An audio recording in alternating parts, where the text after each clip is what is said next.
direct result of this patriotism, the National Society of the Colonial Dames of America, or the NSCDA, was organized in 1891.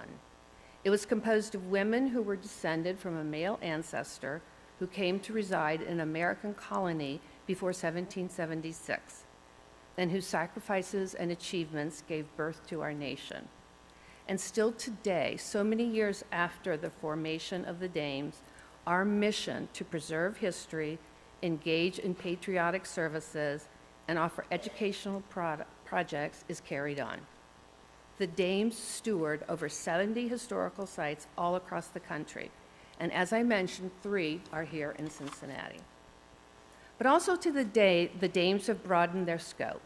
Today, the NSCDA is researching the free and enslaved women who contributed to the formation of our country to help tell a fuller history of our nation's founding. And by next year, for our country's 250th anniversary, or a semi-quincentennial, the Dames will have uncovered 250 female ancestors who contributed to our nation's founding to add to the Register of Ancestors, which qualifies members. Other sentiments running high at that time in 1876 included the desire to enrich our cities with the arts. Many symphonies and art museums and even zoos saw their formation at this time in history, and Cincinnati was one of those cities. The Ohio Dames collaboration with the Art Museum goes back well before the Ruth Shippen Alter Trust. In 1877, the Women's Art Museum Association of Cincinnati was formed to awaken and cultivate an interest in the establishment of an art museum. Their efforts were instrumental to the founding of this museum in 1886. 2 of the women who were involved with this association were Maria Longworth Storer of Rookwood Pottery and Elizabeth Grosbeck Perry. These 2 women then went on to be a part of the founding members of the NSCDA in Ohio in 1896. Elizabeth Perry went on to serve as president for 21 years. Ruth Shippen was born on December 16, 1894. She joined the Dames in the early 1900s and gave years of dedicated service to the organization. As president for 5 years, museum room chair for over 10 years, and then she became the permanent room chair. In 1958, the museum had furnishings and storage from a house in Charleston, South Carolina. The then director of the museum, Philip R. Adams, reached out to the Dames to collaborate on the design and creation of a period display room in the museum. Ruth was off and running.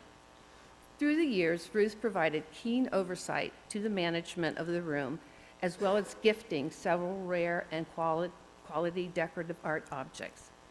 Ruth also gave many authoritative books on the decorative arts to the museum's library. Ruth wanted the public to also enjoy and learn about the decorative arts, so she herself started hosting annual lectures here at the museum, given by invited experts in the field. Ruth felt these yearly presentations needed to continue.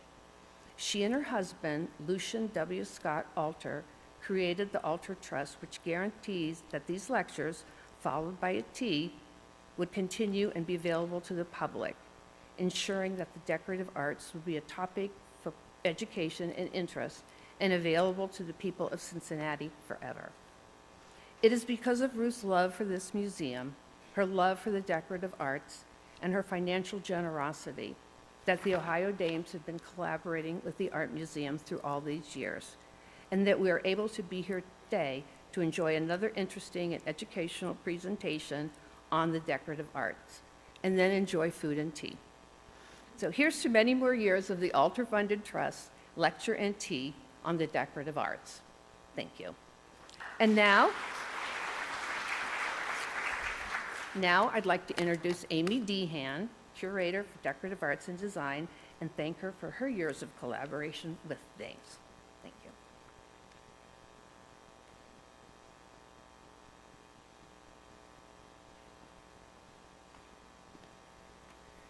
Thank you, Carolyn. Welcome, everyone. Good afternoon. On behalf of the Cincinnati Art Museum, I welcome you to the 50th Annual Colonial Dames Lecture and Tea, an event that we have been so gratified to be a part of for such a long time. As Carolyn mentioned, I am Amy Dehan, Curator of Decorative Arts and Design here at the Art Museum, and I am very excited to welcome and introduce today's speaker, Brenton Grom. Brenton Grom is Executive Director of the Webb Deane Stevens Museum, a property of the National Society of Colonial Dames in the state of Connecticut. He previously served as director of the George Read II House and Gardens in Delaware and curator of special collections at the Delaware Historical Society. Grom is board secretary of the Delaware Center for Horticulture and is treasurer and co-founder of the Fine Objects Society, a new international venture built around envisioning a future for the decorative arts. Brenton is not a stranger to Ohio, as he studied piano and musicology at Oberlin Conservatory of Music and Case Western Reserve University. Following that, he pursued his degree in American history and material culture at the University of Delaware. Please join me in welcoming Brenton Grom.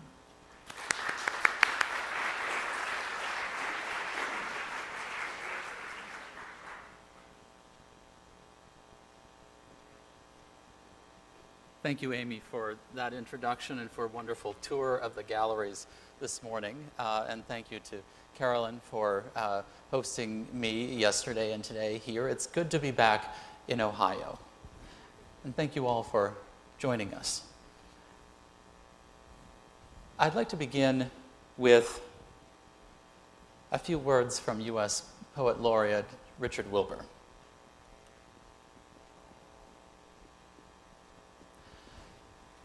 The eyes open to a cry of pulleys, and spirited from sleep, the astounded soul hangs for a moment, bodiless and simple as false dawn. Outside the open window, the morning air is all awash with angels. Some are in bed sheets, some are in blouses, some are in smocks, but truly there they are. Now they are rising together in calm swells of halcyon feeling, filling whatever they wear with the deep joy of their impersonal breathing.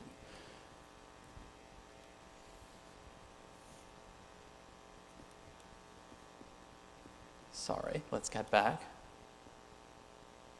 There we go. Now they are flying in place, conveying the terrible speed of their omnipresence, moving and staying like white water. And now, of a sudden, they swoon down into so rapt a quiet that nobody seems to be there. The soul shrinks from all that it is about to remember, from the punctual rape of every blessed day, and cries, "Oh, let there be nothing on earth but laundry. Nothing but rosy hands in the rising steam, and clear dances done in the sight of heaven." Yet, as the sun acknowledges with a warm look the world's hunks and colors, the soul descends once more in bitter love to accept the waking body, saying now in a changed voice as the man yawns and rises, "Bring them down from their ruddy gallows. Let there be clean linen for the backs of thieves. Let lovers go fresh and sweet to be undone, and the heaviest nuns walk in a pure floating of dark habits, keeping their difficult balance."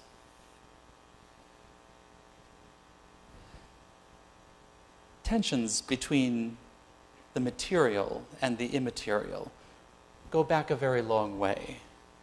In the 4th century, St. Augustine of Hippo was dogged by a conviction that material beauty would lead his faith astray, until he came to reason one day, conveniently, that aesthetic pleasure was itself a creation of the deity.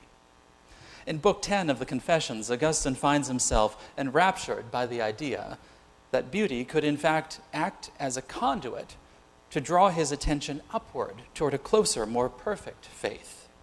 Ista formosa que fecisti, he calls them, these beautiful things thou hast made.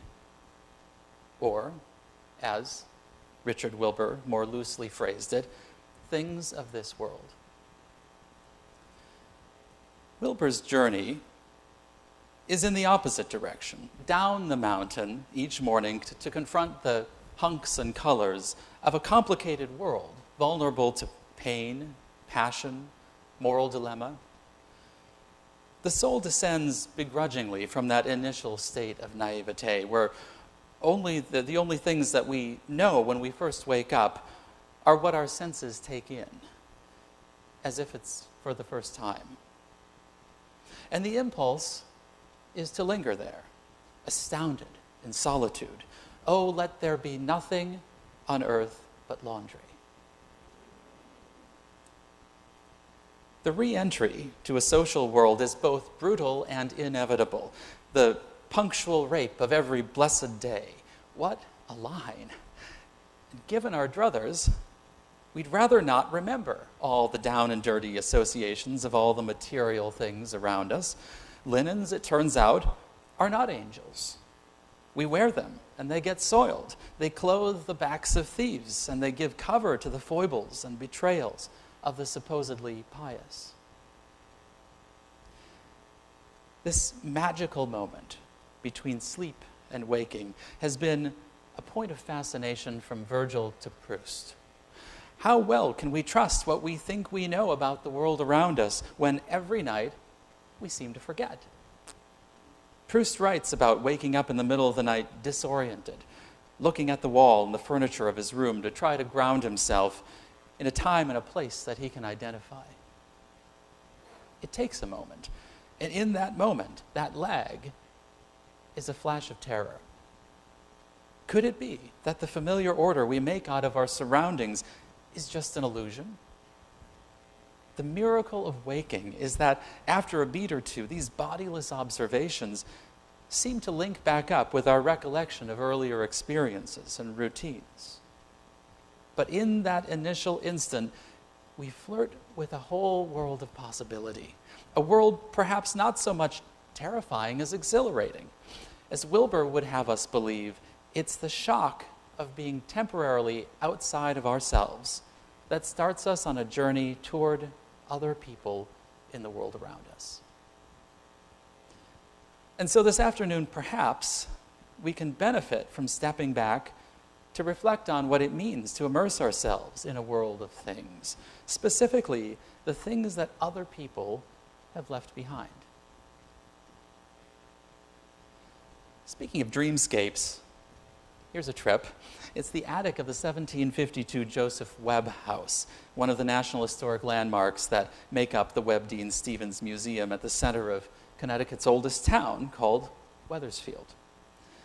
The claim to fame, and it's something different for each of our houses, but the claim to fame in the Webb House is that downstairs in 1781, General Washington met with Rochambeau to decide on what would become the Yorktown Offensive. And as a little aside for museum folks, this is the ancestral home of James Watson Webb II, who was born at Shelburne Farms in Vermont. And he was born to William Seward Webb and Lila Vanderbilt. He married Electra Havemeyer, who came from a family of art collectors, and the two of them went on to found the Shelburne Museum in 1947. Electra's collection inspired Henry Francis DuPont, in turn, to point his attention toward Americana, leading to what would become the world's premier collection of American decorative arts at Winterthur in Delaware. So Little Webb House in Wethersfield has a wider world of associations. Joseph Webb Sr. was a merchant who seems to have used this attic, it's a capacious story and a half under a gambrel roof, as a store place for goods. And in fact, the attic is something of a star in its own right. The house was bought and restored in 1916 by Wallace Nutting, the famous purveyor of hand-tinted photographs of colonial scenes. You might even have one at home in your own collection. It was the fifth and final house in what Nutting called his chain of colonial picture houses. And the advertisement said, "Beautiful attic." Visitors still go up there on guided tours to look at the architecture. But back to my point about dreamscapes, this place is like walking into the collective subconscious of every house museum in New England. You turn one way, and there are a couple of vignettes with beds made up on the floor to show you that servants, possibly enslaved, probably slept there. You'll see some chairs and stools, hide-covered trunks, some massive, massive fireplace implements for use God knows where, because the only cooking site up here in the attic is a smoke oven for hanging meats in the south chimney. And then you wheel around, and you see on the other side a graveyard for spinning wheels, and out-of-place barn loom, the bottom 5% of our collection of seating furniture, under dust cloths, mind you, various plastic storage shelving. And in one panoramic swoop, it says everything about house museums. One, we collect, but not all collections are created equal. Two, we run out of places to store things. Three, we run out of people to keep tabs on them. And four, we stage little fictions of past lives based on a few morsels of evidence. Over the years, museum employees, with or without authorization, add and subtract objects to and from those vignettes, leaving in their wake a strangely layered interpretation that makes less than perfect sense. And yet somehow it still gives this illusion of authority. Behind all of it, a soft light spills in through some window, enveloping the whole motley scene in a kind of aura that makes people pause, try to soak it all in. And in that last part, the pause, there is perhaps a remarkable opportunity. We have a funny relation to other people's stuff. As far as I can tell, the residue of other people's lives does a couple of things.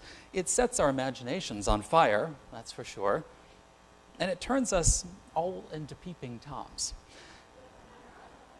A couple of Decembers ago, the American Friends of the Georgian Group in New York had our holiday party at the East 80th Street townhouse of the late Frederick Koch, the Quiet Koch, as some would call him.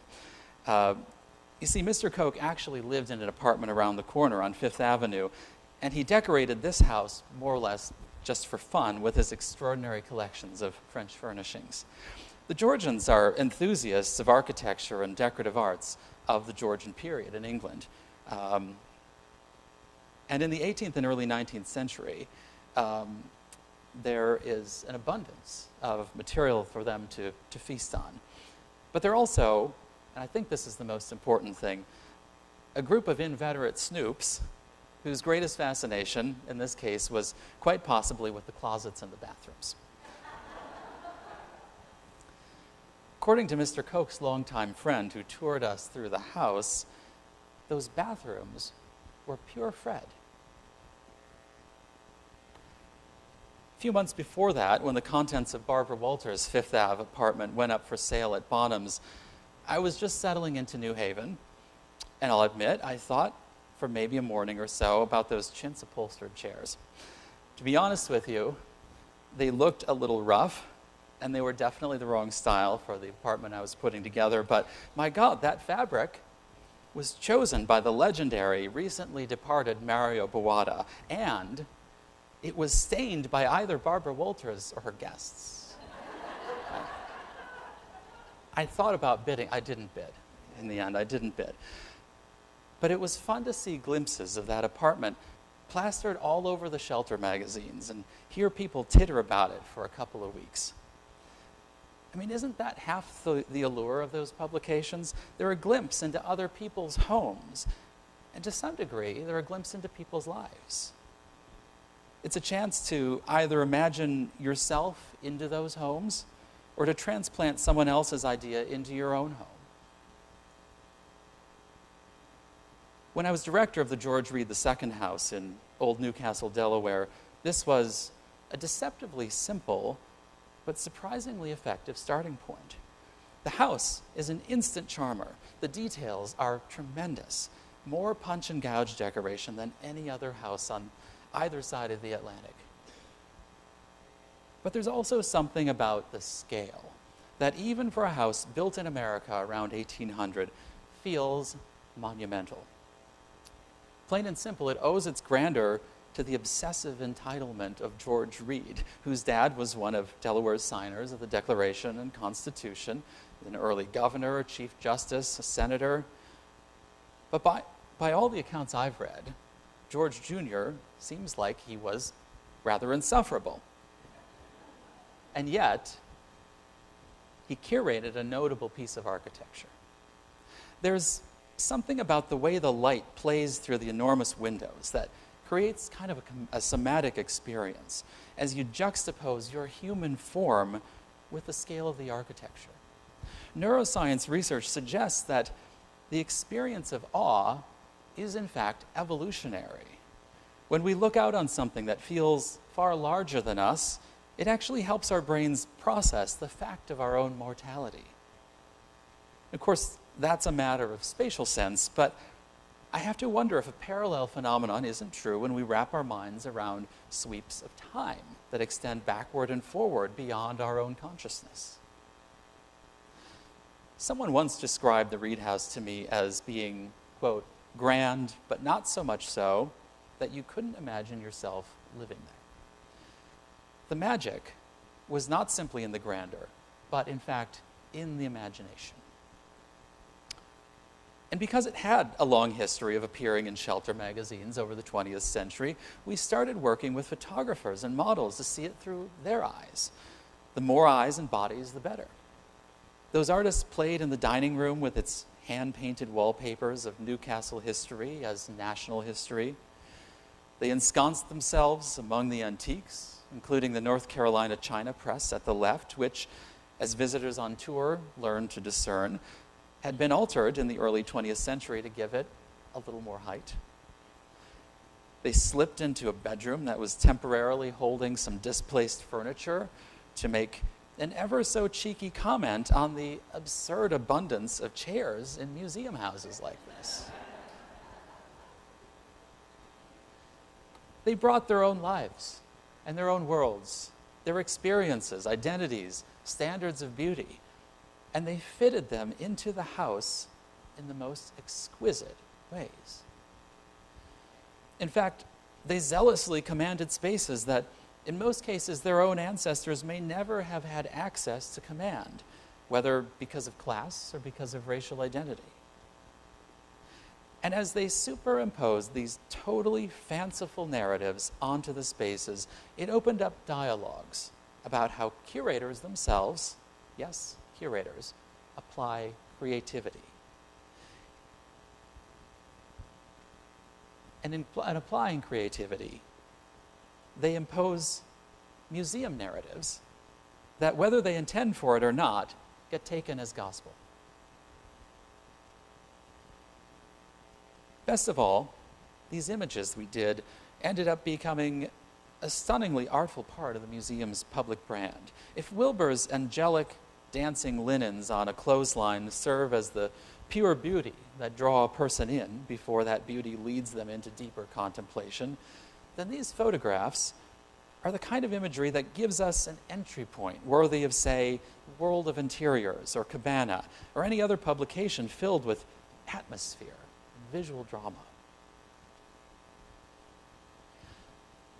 Architectural preservation in America has been fueled for more than a century by a mix of study and fancy. Wallace Nutting commissioned hand-painted wallpapers for the Webb House in 1916, depicting not only the famous conference between Washington and Rochambeau, but also a series of vignettes of important old houses around New England. By the mid-1920s, the dames who had acquired the house covered them up with a series of period wallpapers that wouldn't come down, believe it or not, until the 1990s and early 2000s. The advice at the time, in the 20s, was that Nutting's murals were inauthentic, and better suited to, and this is a direct quote from someone important in the field, better suited to a kindergarten classroom.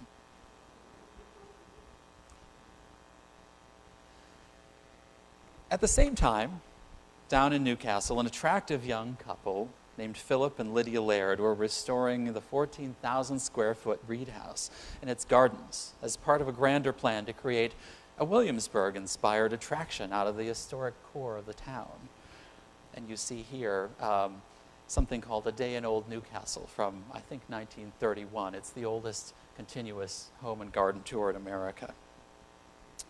Newcastle is in fact where William Penn first landed in America and where the Swedes and the Dutch had preceded the English. The Lairds bought up a dozen properties in the process of doing this, and often they leased them out to their friends. They were part of the extended DuPont clan, and Irénée DuPont Jr., who died just a couple of years ago at the age of 103, really did get to the heart of the matter when he said that Phil and Lydia's main interests were, quote, historic preservation and social drinking. The Lairds installed, as you see here, a series of faux colonial tap rooms in the basement, and they threw legendary parties with guest lists that were a who's who of Delaware and of America. Were these parties exclusive? Sure. Was there a single person of non-European descent in the guest register? None that our staff could find, and in fact we tracked down every living descendant we could, and we threw a big party. So why lean into those glitzy, why lean into those glitzy Laird years? Oh, well, that's too bad. I'm missing a slide that showed you the guest register. All of these fantastic names with sketches by a guy named Charles McClellan who did covers for the Saturday Evening Post. It was a great time. Why lean into all those glitzy Laird years now that this is a public museum with a wide audience? Why throw a party for the descendants? Well, in my thinking, so that descendants could meet the museum members that were hanging out there a century later. 100 years on, the party invitations were now ours to hand out. The audience was ours to build. The romance with spaces and stuff that drew people in the 1920s is the same sensory romance that beguiles people today. And the example set by the Colonial Revival, where scholarship and play and contemporary imagination all went hand in hand, throws the door wide open. The idea that a house could indeed make the leap to become a museum was perhaps preordained by the sense of spectacle that came with public museums in the late 18th and early 19th century. And let me just see if we can, it seems some things have gone out of order. Well, there's the guest register. Let's see if we can find Charles Wilson Peale in his museum. There he is. Peale's self-portrait, entitled The Artist in His Museum, is organized around the drama of pulling back a curtain. Just as important as the mixture of portraiture and natural history inside was the way you apprehended the room itself. Peale's museum occupied the so-called long room upstairs in Philadelphia's Independence Hall. The deep perspective suggests a long buffet of discoveries waiting to be experienced. But Peale didn't stop there. He actually took this painting and he put it either behind a wall or into a box called a cosmorama, we don't know which, and he made it so that you could look at the painting through a lens, illuminated and magnified. And it gave the illusion that you were in a 3D space. So it was literally a peep show. And one viewer said he thought he was in fact seeing a reflection of the long room through the mirrors that were at its far end. See, optical illusions were in fact a frequent attraction at museums in that period. You paid money not just to see objects, but also to be discombobulated, transported a little bit outside of yourself. Beyond the thrill of it, this was part of a process of accessing knowledge of faraway places, of important figures, of other cultural touch points from which you were otherwise separated by geographic distance or by time.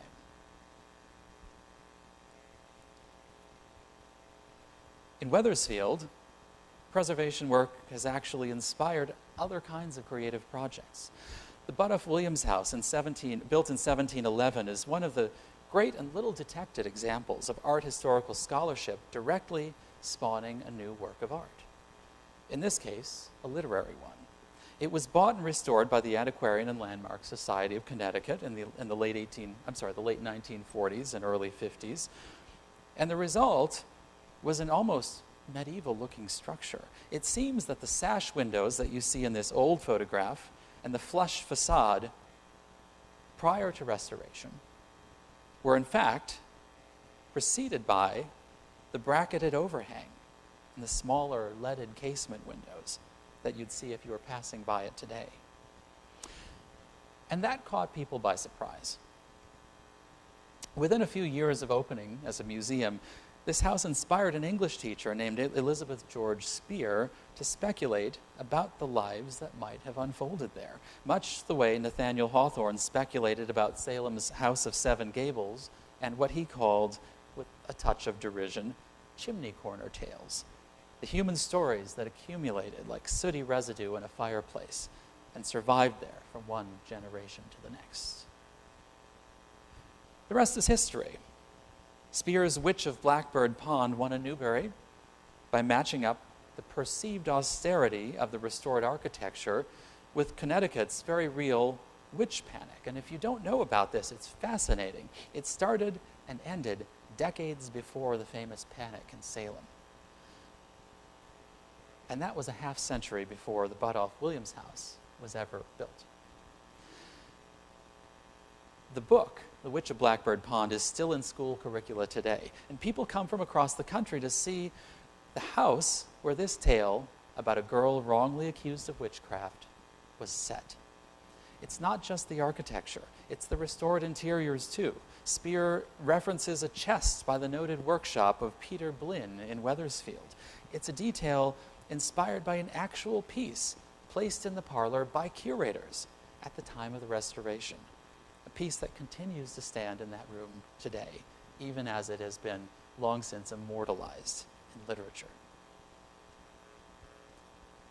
Spear also seems to have picked up on the vibrancy introduced by none other than Catherine Prentice Murphy, the preeminent collector and decorator whose daring sense of color made her rooms the subject of the very first color photographs ever printed in the magazine Antiques in 1950. Even in its faded state today, the flame stitch is in the best bedchamber is a kind of manifesto about history, declaring that even in such a distant past, people lived full and spirited lives there. The more we find ourselves transported by our material surroundings that feel far away, the more we dream. And the more we dream, the closer we look. The Webb Deane Stevens Museum operates the Buduff Williams House on behalf of the Landmarks Antiquarian Society, and we have 3 landmark houses of our own in Wethersfield, side by side at the center of one of the most historic towns in Connecticut. Inside the Silas Deane House, which is what you see here, it's the details that strike you. Deane was the son of a blacksmith who attended Yale College and read law. He was ambitious and lively, and he married well, not once, but twice. First to Joseph Webb's widow, after he settled Joseph Webb's estate, and a few months before their first child together was born.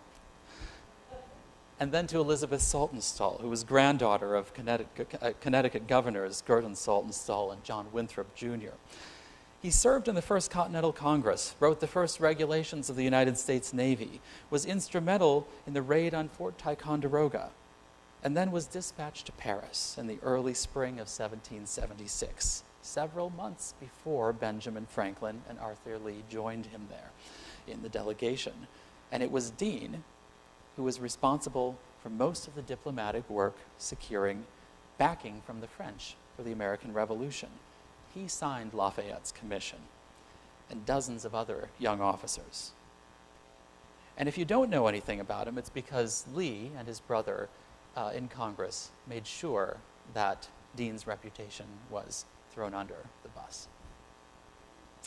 that's a topic for another lecture. In fact, it's to be part of a series coming up in 2026. But back to the house. This is not necessarily a spacious house by modern sensibilities. And yet, if your tour guide can persuade you to look and feel your way through it, you start to notice little marks of luxury. The off-center stair is suffused with light. The short rise and the comfortable depth of the treads feels noticeably gracious under your feet. It even affects how you move up and down these stairs. You don't climb so much as glide. Almost certainly missing from the scene here is wallpaper. And we happen to have a fragment of late 1760s wallpaper that was salvaged from this house. Imagine this hallway, this stair hall, with a repeat of a seated Britannia all the way up the stairs. The stairs lead up to a spacious landing that might have served as a musician's gallery, and the front bedchamber adjacent to it has a double-sprung floor, apparently installed with dancing in mind. You might notice also, and I think there may be a slide missing again, I'm sorry. You might notice also, if you were in the room, that there's no fireplace. It seems, we're not sure, but it seems that this room was intended for public use. See, there was no town hall at this time, and Deane was savvy. He thought if he could bring people through his house, he would gain a measure of standing and control in the community. The spiral turn balusters on view right here alternate all the way up the stairs, and they're so ravishingly executed that you might find yourself contemplating who could have crafted such a thing. What kinds of tools and techniques would you use? Spoiler alert, it could well have been done by enslaved hands. Yes, even in New England. How did fine craftsmanship work in a system of enslaved labor? How was the knowledge transmitted? There are a million tangents you could take from this one set of stairs. All these material details add up to a question. Who lived here? It's not the portraits of Deane and his wife on the wall of the front parlor that answer that question. And I hope, frankly, that I never again have to take a house tour where all the pictures are paraded out first before anything else as a sort of dramatis personae. It's not the portraits, frankly. It's initially the details, like the brownstone fireplace surround below them.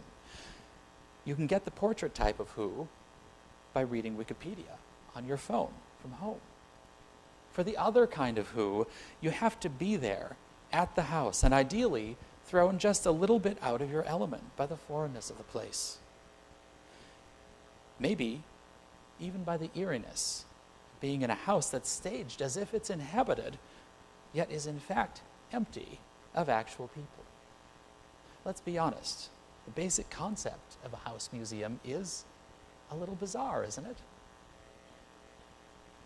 When you ask who lived or worked in a place, you're asking about their sensibilities, their range of reference in the world, the spaces in which they moved, and how big or small their world was, the power dynamics between them and other people in that world, within the household or beyond it. When you ask who did the carving or the wood turning, you're asking how the worlds of the homeowner and the craftsperson fit together, and about the economies of time and materials and transit that were involved. Curators talk a lot these days about how objects have stories to tell. Everyone's a storyteller now, even the audience sometimes. Okay, fair. But it's also easy to get hung up on storytelling as if it were the only way to encounter history. One of the most celebrated things next door in the Webb house is the incredible flock wallpaper upstairs in the best bedchamber. It's quite rare to find these surviving in situ, and the long-running story here was that it was installed ahead of Washington's visit in 1781. But then, an excise stamp was found on the backside of one of the panels, which would have put its date of importation, would have put its date of importation firmly at the time of the American Revolution, specifically at the time of the notorious Stamp Act of 1765. So with that in mind, and knowing what we do about Silas Deane's fine taste, it seems quite possible that Deane redecorated after his marriage to Webb's widow, and before they ever built the house next door. It's the kind of satisfying detective work that goes on at museums in their eternal quest to get the story right.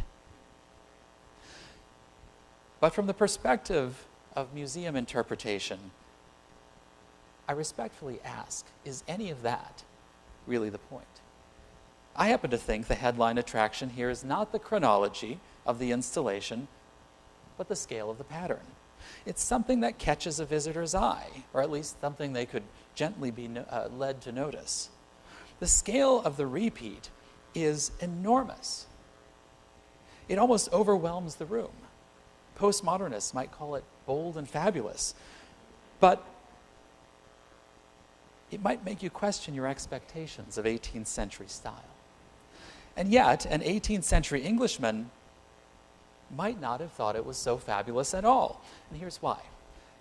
And this is where the tax stamp really does come into play. Not to pinpoint the date, but to make this a story of cosmopolitanism gone just a little bit awry. It's about a style-conscious individual in America, perhaps Silas Deane, importing the very best flock wallpaper he could possibly procure.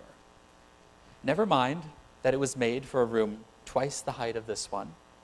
Affluent houses in America were a great deal smaller than their English counterparts, and this was the result, this misfit. And so if the visitor can work their way from an observation about the materiality of the wallpaper to a wider understanding of human aspirations and the ways those things might collide with geography and economics, then they have a pattern for looking critically at other things from that period and applying the same kinds of thinking.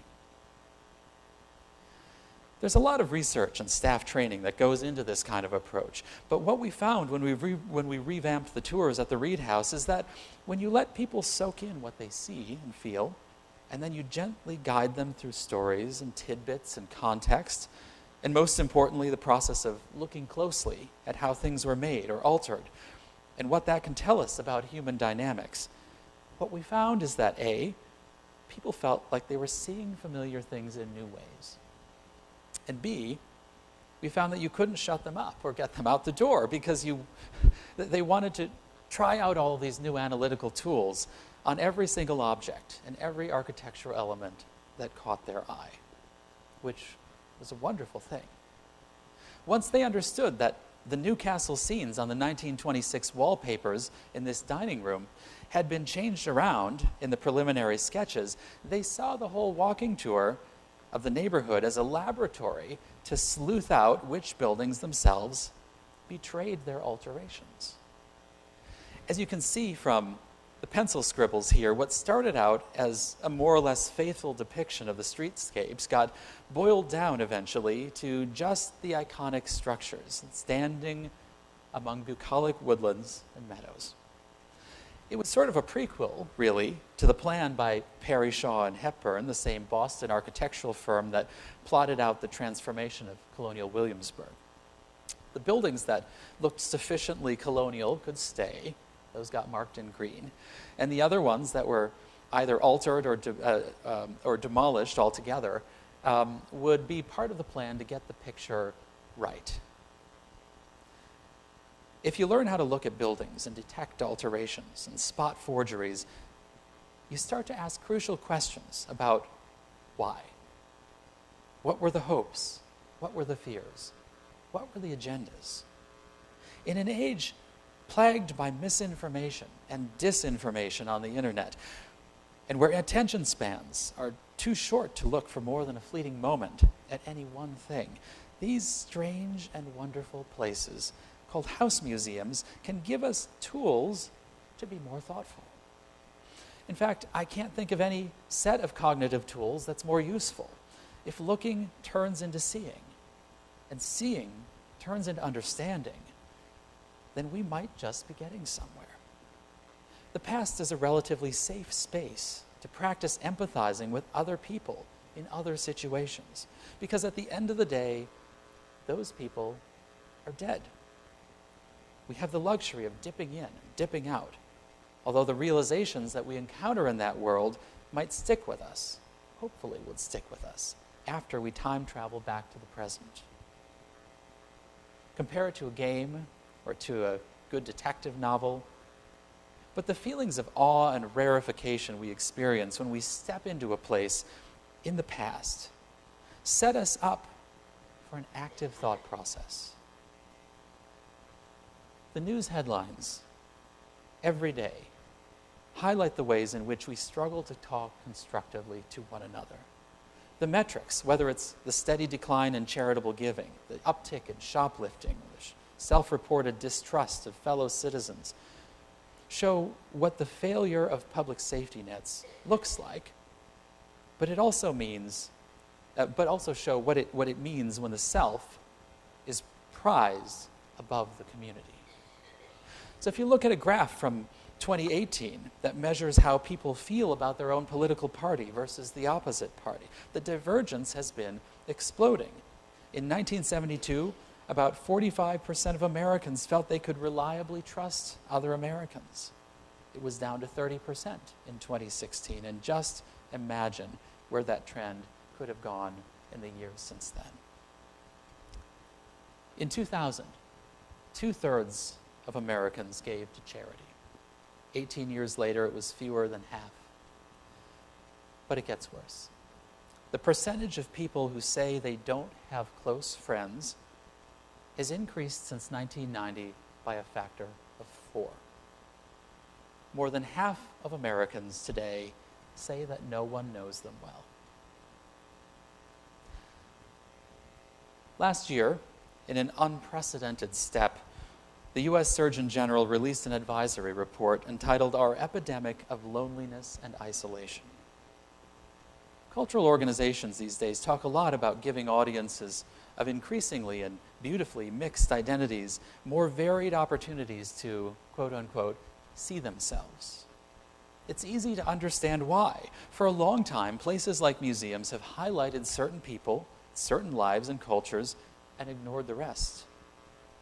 But there's an argument to be made that has, in fact, been made in other fields, that self-focus may not be the best way of fixing the problem. Charles Taylor, the Canadian philosopher, suggests that what matters to most people is actually not the question, who am I? But rather the far richer question, where am I going? He argues in his latest book that the world of skepticism created by the Enlightenment has lost track of important things that keep us functioning as a community, such as the kinds of shared emotional experiences that can come from works of music, literature, and art.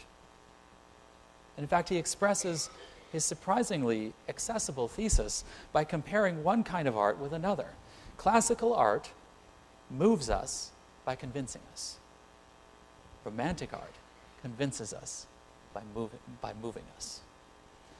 The legacy of classicism continues to govern our way of functioning in the modern capitalist world. Since the Renaissance, we've been marching toward empiricism. We are, in fact, more skeptical as a people than ever. But we cannot afford, Taylor thinks, to dismiss the feeling of community in Romanticism as just a blip on the literary and musical and art historical radar. All the better, I'd say, if we can find opportunities to arrive at those communal feelings through shared moments of discovery. The same way we bond with teammates in a game. People touring a historic house in a group all step outside themselves and share that joint experience of being wowed or of sleuthing out mysteries. When one person puts an idea on the table based on their own background and their own life experience, the rest of the group gains new insights to work with. If those of us who work with artifacts of the past want to do something meaningful in the world, we can't just talk about research or storytelling or identity. None of those things are outward looking. We have to talk openly about process, about human motives, about methodology. Every individual who walks through the doors of a museum ought to leave bemused. Whether their journey is up the mountain like St. Augustine or down like Wilbur's, they should be on a journey, and they should leave speaking, as Wilbur puts it, in a changed voice. At our best, in places like this, rather than encouraging people to linger in front of the looking glass, we point them to the window. Whether they're looking out that window or they're peeping in, seeing other people seems to me to be a very human and very healthy and indeed very progressive thing to do. Thank you.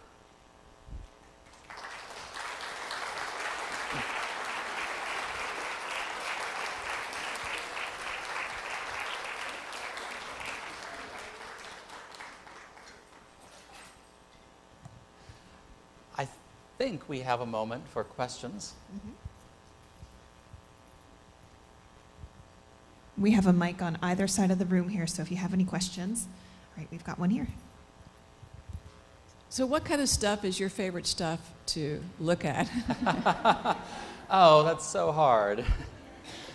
Well, I personally get enthralled by architecture because it gives you a chance to think not just about design ideas, but about the way that materials and process and labor were so important in the past in ways we can't conceive of in an age of power tools and synthetic materials. You couldn't muscle things into being. You had to think about the amount of time and the movements that it would take to, cut out the leg of a Chippendale chair versus putting the wood on a lathe and turning it into a Windsor chair, right? Although I'm straying from architecture, so maybe that actually wasn't my answer deep down. But when you think about what it takes to build a house, it is this process, and there are many craftspeople involved, and they're putting ideas together. Sometimes the ideas that they put together aren't any better matched than someone going to the Home Depot and picking things out for themselves, because it all came from pattern books. But one way or another, the craftsmanship is present, and that dictated, to some extent, what form the structure was going to take.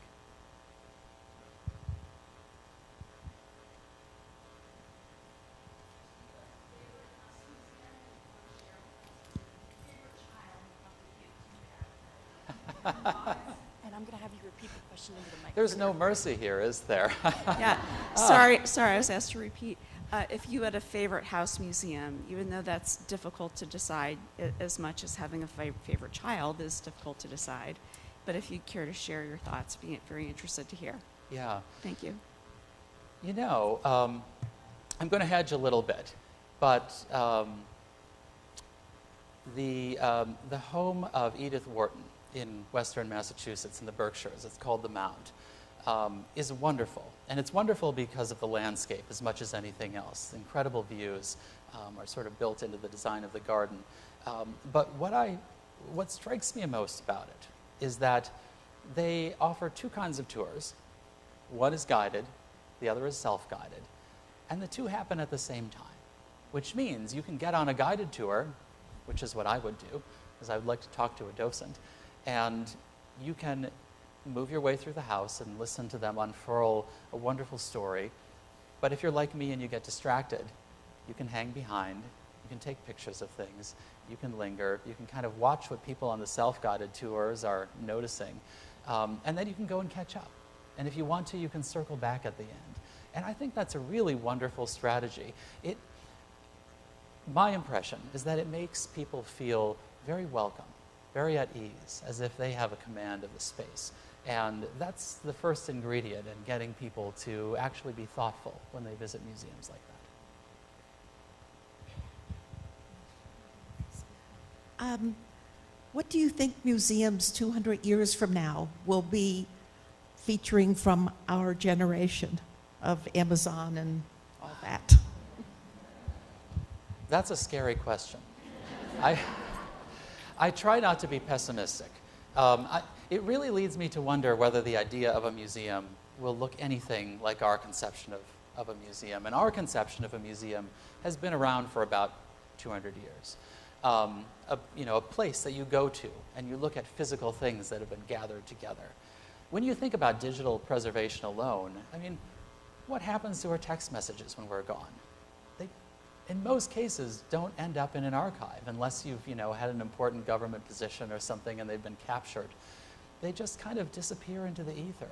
So those clues go away. But what I think is interesting and something to watch is how the masses of data that are being accumulated and the role of artificial intelligence in curating those masses of data will come into play. What kinds of aggregate, or maybe even down to specifics, will be plucked out of our digital lives and this digital trail that we leave behind us, and what will that tell us about human existence? The reason I say it's scary is because I love these physical things. That's our connection to people in the past, and right now to other people as well. It may be that in the future, that will not be the only connecting point. I mean, we all exist as material creatures, but it may be that over the course of a few generations, we evolve into thinking in other ways. That's scary to one generation to have to cope with, but my hope is that in 200 years, the number of generations that will have made that transition will have done it in a smoother way than feels possible to us. We have time for one more question. Okay, right here. Hi, wonderful talk. I'm the curator of a house museum, and as we're looking toward increasing digitization, to follow up on your previous question, how do you see the way that we digitize reflecting what we now have as physical objects? So how are we bridging physical to digital? There's a wonderful, relatively recent house museum in the South Shore of Boston called the Eustace Estate, and it's a property of Historic New England. A number of years ago, it underwent a restoration, and in part of the process of opening it to the public, there was a digital experience that existed not only on panels in rooms throughout the house where you could drill down on objects or learn more about context and people, but the same, if you go to whatever the website is, whatever the URL is for this place, that's also what you encounter there. So you can never visit the house and get a sense of it, or you can visit the house and use it as an integrated tool. And I've always thought of that as one of the earlier but very nicely done examples of how these things can work together. Certainly it doesn't get in the way of going there, right, and experiencing the space. You can ignore those panels if you want to, and just be wowed by the arts and craft details in the house. Thank you. I think we have an announcement here from Carolyn. Good. I just wanted to thank Brenton Grom one more time for coming and speaking with us today. As a museum properties chair of a couple house museums, I have a lot to think about. Maybe calling you. Okay, I want to thank everybody again for coming, and now we can adjourn upstairs for our food and tea. Thank you.